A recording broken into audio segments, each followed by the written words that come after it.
दोस्तों, बाइबल में निर्गमन की पुस्तक उसके 14 अध्याय में हम पढ़ते हैं कि जब इजरायली लोग मूसा की अगुवाई में मिस्र से बाहर निकल रहे थे, तब फिरौन और उसकी सेना ने इजरायलियों का पीछा किया और उन्हें लाल समुद्र के पास घेर लिया।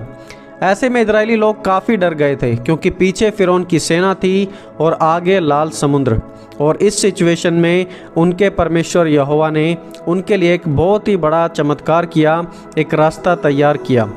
मूसा ने इजरायलियों से कहा, मत डरो, आज खड़े खड़े उद्धार का काम देखो। और फिर परमेश्वर की आज्ञा के अनुसार लाल समुद्र 2 भागों में बंट जाता है और समुद्र के बीचों बीच इजरायलियों के चलने के लिए एक रास्ता तैयार हो जाता है। इजरायली तो अपनी जान बचाकर वहाँ से निकल जाते हैं, लेकिन जैसे ही फिरौन और उसकी सेना उस रास्ते से गुजरना चाहते हैं तो पानी वापस आ जाता है और फिरौन की पूरी सेना उसमें डूबकर मर जाती है।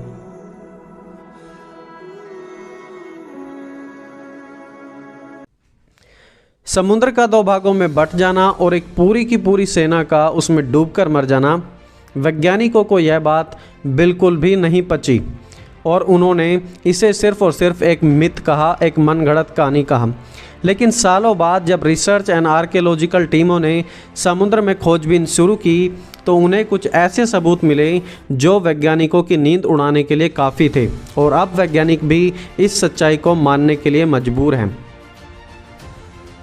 न्यूज़ एजेंसी डेली स्टार की एक रिपोर्ट के अनुसार स्वीडन के साइंटिस्ट डॉक्टर लेनार्ड मोलर ने इस बात की पूरी तहकीकात की, और जब वो इस बात की तहकीकात करने के लिए जा रहे थे तो उन्होंने अपने साथ एक वीडियो शूट करने के लिए अमेरिकन टीम भी रखी, और वहाँ पर उन्हें उसी फिरौन की सेना के कुछ अवशेष, रथों के पहिए और कुछ हथियार जैसे कि तलवारें वगैरह भी मिली हैं, जैसा कि आप स्क्रीन पर देख भी सकते हैं। इन बिखरे हुए रथों, तलवारों को उसी समय का बताया जा रहा है।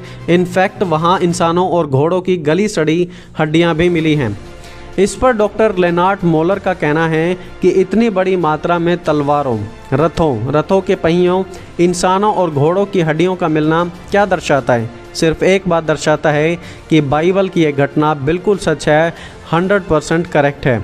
उन्होंने इस विषय पर एक बुक भी लिखी है जिसका नाम है द एक्सोडस केस, जिसमें उन्होंने इस बात को और ज़्यादा सबूतों के साथ प्रूव किया है कि बाइबल की यह घटना एक मिथ नहीं, एक मनगढ़ंत कहानी नहीं, बल्कि सच जानने वाली एक घटना है।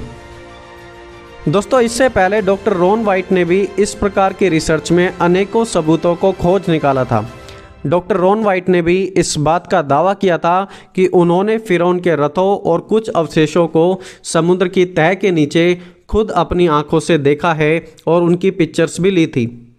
इस घटना पर बोलते हुए कार्ल ड्रूस, जो कि एक मौसम विभाग के इंजीनियर हैं, उन्होंने कहा कि ऐसा होना बिल्कुल संभव है। जब ज़्यादा हवाएं चलने लगे तो पानी का 2 भागों में बंटना पॉसिबल है, साइंटिफिकली उन्होंने एक्सप्लेन करके भी बताया। और आज भी दुनिया भर के वैज्ञानिक, साइंटिस्ट, आर्कियोलॉजिकल टीम्स इस टॉपिक पर रिसर्च करने में लगी हुई हैं ताकि इस पूरी घटना की तह तक जाया जा सके। दोस्तों, ये सभी सबूत, ये सभी घटनाएं हमारे विश्वास को पक्का और बिल्कुल सच्चा साबित करती हैं और दिखाती हैं कि परमेश्वर की महिमा कितनी अनोखी है और परमेश्वर की सच्चाई दुनिया को जाननी चाहिए।